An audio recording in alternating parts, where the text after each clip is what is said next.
नमस्कार, मैं हूं सोनी और आप देख रहे हैं एक्सप्रेस न्यूज भारत। जयपुर नगर निगम ग्रेटर में 2 साल पूरे होने पर एक्सप्रेस न्यूज भारत की टीम ने वार्ड 139 का दौरा किया और वहां की जनता से जाना कि 2 सालों में कितना काम किया गया। इस दौरान जनता ने क्या कुछ कहा, देखिए इस रिपोर्ट में। राजेश कुमार शर्मा। आपके जो पार्षद है 2 साल कंप्लीट कर चुके हैं, उनका जो कार्यकाल रहा 2 साल का कैसा रहा? बहुत ही बेहतरीन कार्यकाल रहा है उनका। आपने कहा कि बेहतरीन रहा, क्या बेहतरीन रहा? बेहतरीन जैसे नित्य नई जो यहाँ समस्या आती है लोगों को, क्योंकि कच्ची बस्ती का स्लम एरिया सेवा बस्ती वाले लोग हैं, तो उनको पार्षद से कई काम पड़ते रहते हैं, जैसे सत्यापन करवाना है या कोई विकास कार्य है या कोई सामाजिक परिवेश का कार्यक्रम है, कई चीज़ें जो तो तुरंत वहाँ पे खड़े रहते हैं। आपके वार्ड में विकास के कार्य हुए कुछ? हमारे सड़क या लाइट को लेकर? सड़क सब सारे पोलों पे लाइट की व्यवस्था एलईडी लगी हुई है, सड़कें भी बनी हुई है। और सबसे बड़ी समस्या जो क्षेत्र की थी स्नानागार की, जो मौत के टाइम पे जब हम सनातन धर्म वालों को चाहिए महिलाओं के लिए, वो भी बन के कम्प्लीट हुआ है। 3-4 पार्कों का विकास हुआ है और काफ़ी एक्टिव रहते हैं। जनता की जहाँ भी आवश्यकता होती है तो कॉल के ऊपर वो खुद मौजूद रहते हैं स्थानीय। व्यवहार कैसा पार्षद? व्यवहार कुशल है। वार्ड में दौरा करते हैं पार्षद? बिल्कुल कंटिन्यू डेली एक गली वाइज करते रहते हैं, सुबह शाम 2 टाइम। पहले के जो पार्षद है अभी के जो पार्षद है, क्या अंतर दिखाई दिया आपको? नहीं, पहले के पार्षद चूँकि वार्ड बड़ा था वो भी अच्छा काम कर रहे थे, वार्ड बड़ा था लेकिन वो समय थोड़ा सा कम दे पाते थे। अब वार्ड छोटा है और स्थानीय पार्षद है तो हर गली में मोहल्ले में उनको डायरेक्ट कॉल भी हो जाता है। हर कोई जो उनको अपने भाई की तरह, कोई मित्र की तरह, कोई बेटे की तरह उनको काम में लेते। संतुष्ट है? बिल्कुल पूर्ण रूप से संतुष्ट। नंबर देना चाहेंगे तो कितने देंगे? 10 में से 10 डिक्टेशन एक्स्ट्रा। अच्छा। आपके पार्षद कुछ काम करवाए वार्ड में 2 सालों में? हाँ जी, करवाया। क्या हुआ काम? यही सड़कें वगैरह का थोड़ा बहुत जो भी है काम। तो समस्या लेकर जाते हो, सुनाई हो जाती है आपको? बिल्कुल होती है। साफ़ सफाई जो भी प्रोग्राम होता है तब भी कहते हैं सफाई है। व्यवहार कैसा है पार्षद? बहुत अच्छा है। आपके वार्ड में आते हैं? आते हैं नहीं, बिल्कुल आते हैं। मेरा नाम विजय कुमार बैरवा है। देखिए, आपके जो पार्षद है 2 साल कंप्लीट कर चुके हैं, उनका जो कार्यकाल रहा कैसा रहा? सर, उनका कार्यकाल बहुत ही अच्छा रहा है और समय समय पर जो भी क्षेत्र में समस्याएं आती है उन समस्याओं का वो समाधान करने के लिए भरसक प्रयास करते हैं और अभी तक ऐसा कोई उनके लिए विपरीत कोई आया नहीं। के पास कोई समस्या लेकर जाते हो तो सुनवाई होती है आपकी? सर 100% सुनवाई होती है, चाहे वो सिग्नेचर से संबंधित सुनवाई हो या फिर वार्ड से संबंधित समस्या। बात करते हैं 2 सालों की। 2 सालों में कुछ काम हुआ आपके वार्ड में? सर, जैसे आप 2 सालों की बात करेंगे तो वार्ड में बहुत अच्छे कार्य हुए हैं। उसमें आप देखा जाए तो गुरु तेग बहादुर सर्किल का भी अनावरण हुआ है, उसका भी अच्छा हुआ है। गवर्नमेंट स्कूल में जो कमरे बने हैं उनका भी अच्छा कार्य हुआ है। सड़कों का विकास हुआ है। पहले गलियों के अंदर ये कचरे की गाड़ियाँ नहीं आती थी, वो भी अब समय समय पर आ रही है, तो काफ़ी अच्छा, मतलब वार्ड में स्वच्छता का विशेष ध्यान। व्यवहार कैसा है? व्यवहार सर बहुत अच्छा है। पहले के जो पार्षद थे अभी के जो पार्षद है, क्या अंतर दिखाई दिया आपको? सर, पहले के पार्षद दूर थे तो कहते हैं कि दूर के डूंगर दूर से अच्छे लगते हैं और पास के हैं तो कोई दिक्कत नहीं है। हमारे पास के हैं और हम समय समय पर अच्छा कार्य करते रहते हैं, इसके लिए हम उनको बहुत बहुत धन्यवाद देना चाहेंगे। मीणा। कहाँ रहते हैं आप? मैं यहाँ रहता हूँ झालान रोगरी। आपके जो पार्षद है कैसा काम करा रहे हैं वार्ड में? बढ़िया काम करा रहे हैं। बढ़िया हो रहा काम? हाँ जी। 2 सालों में कुछ काम हुआ आपके वार्ड में? हुआ ना, काम बहुत कुछ हुआ। पार्षद के पास कभी कोई समस्या लेकर गए तो सुनवाई हुई? हाँ, सुनवाई हुई। व्यवहार कैसा है पार्षद का? बहुत बढ़िया है। पहले के जो पार्षद थे अभी के जो पार्षद है, कुछ अंतर दिखाई दिया आपको? है वो अंतर, वो पहले बाहर का था, अब स्थानीय पार्षद हो गया यहाँ का। वर्तमान में कोई समस्या आपके वार्ड में? नहीं, वर्तमान में कोई समस्या नहीं है हमारे को। राजधानी जयपुर के वार्ड 139 के पार्षद हमारे साथ मौजूद है, जिनका नाम है लक्ष्मण सिंह नोनीवाल। आइए जानते हैं पिछले 2 साल में यहाँ के जो पार्षद है इन्होंने कितना क्या कार्य सफल किया है और क्या समस्याएं बची है। सबसे पहले तो एक्सप्रेस न्यूज भारत पर मैं आपका स्वागत करना चाहूँगा और जानना चाहूँगा कि 2 साल का जो कार्यकाल रहा कैसा रहा? बहुत बहुत धन्यवाद आपका। 2 साल का कार्यकाल मिला जुला सा रहा है, क्योंकि निगम में बोर्ड जरूर हमारा है लेकिन सरकार हमारी नहीं है, जिसके कारण कह सकते हैं कि इस 2 साल के अंदर जितना होना चाहिए था उतना हो नहीं पाया। निगम के द्वारा, निगम के संसाधनों से और हमारा जो केंद्रीय सरकार द्वारा एनकैप का जो पैसा है उसके माध्यम से वार्ड में जो भी विकास कार्य हुए वो हुए। राज्य सरकार की तरफ से कोई अभी तक कोई सहयोग वाली जैसी भूमिका नहीं रही। मैं आपसे जानना चाहूँगा कि 2 साल पहले आपके वार्ड में समस्याएं क्या थी? वैसे तो मेरा वार्ड इस तरह का है कि जहाँ मूलभूत जो समस्याएं वो तो लगभग ऐसी कोई विशेष नहीं है। विशेष यहाँ पट्टे की यहाँ मोटी मोटी समस्याएं, पार्कों की यहाँ समस्याएं थी, तो उनको लेकर के हमने पार्कों के अंदर अभी जैसे इस बार हमारा जो बजट है उसमें हमने पार्कों को लिया है। पिछली बार के बजट में हमें 5 लाख रुपए का पार्कों को डेवलप करने का प्रावधान था, तो उसके तहत हमने शहीद भगत सिंह पार्क और ई ब्लॉक का जो पार्क है उसको डेवलप किया है। उसके बेस पर इसके अलावा 55 में से 50 लाख रुपए हमें अन्य कामों के लिए दिए थे। जैसे हमारे यहाँ नहानगर जो होता है उसकी समस्या थी, महिला जब कोई यहाँ एक्सपायर हो जाता है तो वहाँ महिला पुरुषों के लिए नहाने की बड़ी समस्या होती है, तो उसके लिए मैंने 8 लाख रुपए की लागत से और यहाँ स्नानघर बनवाया है जो अभी प्रक्रियाधीन है, बन रहा है।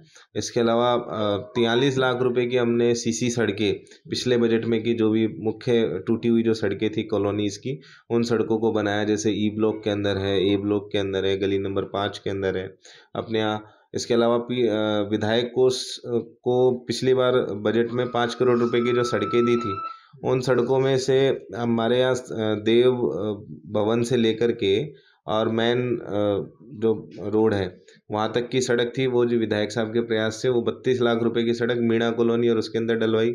मीणा कॉलोनी के अंदर पानी की पाइपलाइन जर्जर हो चुकी थी, तो वो नई पानी की पाइपलाइन मीणा कॉलोनी के अंदर डलवाई है। ये पिछले साल का है। इस साल की बात मैं आपसे जानना चाहूँगा कि लाइटें कितनी लग चुकी है आपके वार्ड में? देखिए, हमारे जो पहले पूर्व पार्षद थे चंद्र जी भाटिया, वो लाइट समिति के चेयरमैन थे, तो हमारा एक भी पोल ऐसा नहीं था जिसपे नई लाइट की आवश्यकता हो। लेकिन कई ऐसी जगह थी जहाँ पर अंधेरा रहता था, तो उन जगह हमने प्रयास करके, जैसे कुछ पार्क में वहाँ नए पोल लगवा करके हमें 15 पोल मिले थे, तो 8 पोल हमने, क्योंकि 8 पोलों की थी तो 8 पोल हमने लगा करके उनमें लाइटें लगवाई हैं। इसके अलावा कुछ जगह जैसे चौराहे तिराहे जहाँ थे वहाँ सिंगल जहाँ लाइट लगी हुई थी वहाँ डबल लाइट लगाई है। और जहाँ भी अंधेरा रहता था, जैसे सरकारी स्कूल हमारे यहाँ है, उस सरकारी स्कूल की बाउंड्री के चारों तरफ हमने लाइट दी है ताकि उसके अंदर भी प्रकाश रहे। सफाई व्यवस्था पर किस तरह से ध्यान दिया जाता है?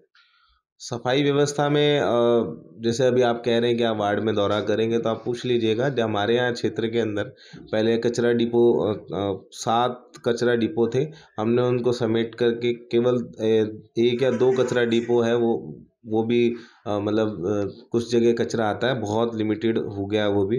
डोर टू डोर जो हमारी गाड़ी है वो घर जाती है, अपना कचरा संग्रहण करती है।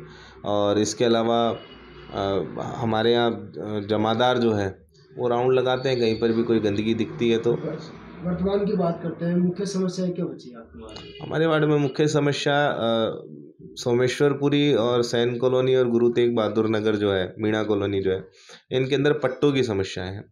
तो ये इनके सर्वे वगैरह हो चुके हैं। जब हमारी सरकार थी तब हमने पट्टे इसमें दिलाए थे। इस सरकार में प्रशासन सहरोगा संघ अभियान भी चल रहा है, तो भी कोई पट्टों का सहयोग यहाँ से नहीं मिल पा रहा, कोई भी पट्टा इशू नहीं किया जा रहा है। वो इस जोन को इकोलॉजिकल जोन बताते हैं, जबकि जेडीए के अलॉटमेंट लेटर उनके पास है, वो निगम का कोई टेक्निकल फॉल्ट है कोई डॉक्यूमेंट का, इसके कारण वो पट्टे नहीं दे पा रहे हैं। 3 साल का कार्यकाल बचा है, फ्यूचर प्लानिंग क्या है एक आदर्श वार्ड बनाने को लेकर? देखो, फ्यूचर प्लानिंग की मैं अभी वही आपसे बात बता रहा था कि अभी इस बार हमें 75 लाख रुपए का बजट मिला है। इस 75 लाख रुपए के बजट में से हमने 20 लाख रुपए के लगभग की राशि का एक सामुदायिक केंद्र जो कि सैन कॉलोनी के अंदर प्रस्तावित है वो बनेगा। इसके अलावा जितने भी पार्क हैं उन पार्कों को डेवलप किया जाएगा, और जितनी भी सड़कें बाकी रह गई हैं उन सड़कों को, एक हमारे मुख्य समस्या है यहाँ सैन कॉलोनी के अंदर एक नाला है, उस नाले को हमने माननीय विधायक साहब के कोष से उसको डेवलप कराने के लिए लगभग 40 लाख रुपए की उसकी एस्टिमेटेड कॉस्ट है। तो विधायक साहब ने उनकी घोषणा कर रखी है, तो वो एस्टिमेटेड कॉस्ट से हमने वो लेटर ले लिया है और जल्दी उस नाले निर्माण का काम भी हम शुरू करवा देंगे। वार्ड की जनता है, जनता से अपील क्या करना चाहेंगे आप? देखो, वार्ड की जनता से मेरी यही अपील है कि नगर निगम ग्रेटर जयपुर का हर कर्मचारी, हर व्यक्ति, मतलब प्रशासन जो भी है वो सारा का सारा आपका सहयोग करने के लिए तैयार खड़ा है। आपका पार्षद आपके साथ सहयोग करने के लिए तैयार है। और जिस तरह से मैंने मेरा एक रूटीन बना रखा है कि सुबह 8 से 10 बजे के बीच में मैं मेरे घर पर तो बैठता ही हूँ। उसके अलावा जब भी मैं घर पर रहता हूँ तो जैसे साइन के लिए कोई भी आता है या अन्य समस्याओं के लिए कोई भी आता है, तो अगर मैं घर पे उस समय रहता हूँ तो मैं सबसे मिलता भी, उनकी समस्याओं को दूर करने का प्रयास भी करता हूँ। तो इसी तरह से जनता से भी यही निवेदन है कि थोड़ा-सा, जैसे हमारे यहाँ गलियाँ छोटी हैं तो गाड़ी अंदर तक नहीं आ पाती तो थोड़ा-सा सहयोग है कि जितना आप कचरा डिपो तक पैदल चल के जाते हैं, उसकी बजाय गाड़ी तक पैदल चल जाएँ, कम चलना पड़ेगा। लेकिन जो स्वच्छता रहेगी वो हमारे वार्ड में ही रहेगी। कहीं न कहीं वार्ड में स्वच्छता रहेगी तो अपने वार्ड का ही नाम होगा, कॉलोनी का नाम होगा। तो स्वच्छता के साथ-साथ और अन्य जो भी कार्य हैं, उन सब में भी अगर जनता सहयोग करेगी तो आदर्श वार्ड हम बनाएँगे। 2 सालों में चिकित्सा या शिक्षा क्षेत्र में कुछ काम हुआ हो आपके द्वारा? देखिए, चिकित्सा क्षेत्र की बात करें तो हमारे यहाँ एक सरकारी डिस्पेंसरी है और उस सरकारी डिस्पेंसरी में जब ये कोरोना के टीके लग रहे थे तो टीके कार्यक्रम के उद्घाटन में हमारे एमएलए साहब माननीय कालीचरण जी साहब यहाँ आए थे और उन्होंने अपने विधायक कोष से 20,20,256 रुपये की राशि एक्सरे रूम निर्माण और एक्सरे मशीन और वहाँ वाटर कूलर के लिए और अन्य जो चिकित्सकीय उपकरण है उसके लिए दिए थे। तो वो उसके एफएस जारी हो गई है, फाइनेंशियल सैंक्शन हो गई है। इसको चिकित्सा डिपार्टमेंट को कोई कमेटी बना करके और फिर उस काम को करना है, बस वो उनका प्रोसीजर है। तो वो भी इस मंथ के अंदर अंदर एक्सरे मशीन आ जाएगी और साथ ही साथ वो एक्सरे रूम निर्माण भी इस महीने के अंदर अंदर चालू हो जाएगा। इसी के साथ बात करें विधायक कोष से तो यहाँ हमारे यहाँ गुरु तेग बहादुर सर्किल है। उस गुरु तेग बहादुर सर्किल पे खांडा साहब जो उनका पवित्र होता है उसकी स्थापना वहाँ पहले से हो रखी है। तो उस खांडा साहब के तीनों तरफ सर्किल बनाने का, जैसे रंगीन फव्वारे लगाए गए, उसके अलावा उसके चारों तरफ रेलिंग की गई, ये भी हमारे एमएलए कोटे से हुआ है। इसके अलावा शिक्षा क्षेत्र की अपन बात करें तो हमारे यहाँ एक हायर सेकेंडरी स्कूल है जो कभी 5वीं तक होता था, 5वीं से फिर उसको 8वीं 10वीं 12वीं ये सब कालीचरण जी भाई साहब जब मंत्री थे तब उन्होंने करवाया था। अब की बार इसमें क्या हुआ कि जैसे राज्य सरकार ने महात्मा गांधी मॉडल स्कूल खोले तो उसके तहत इसको भी किया। अच्छी बात है, इंग्लिश मीडियम होना चाहिए, कच्ची बस्ती के बच्चे जब इंग्लिश मीडियम में पढ़ते हैं एक अच्छा है।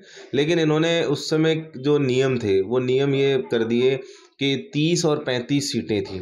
30 सीटें तो 8वीं तक थी और 35 सीटें 6ठी के बाद थी।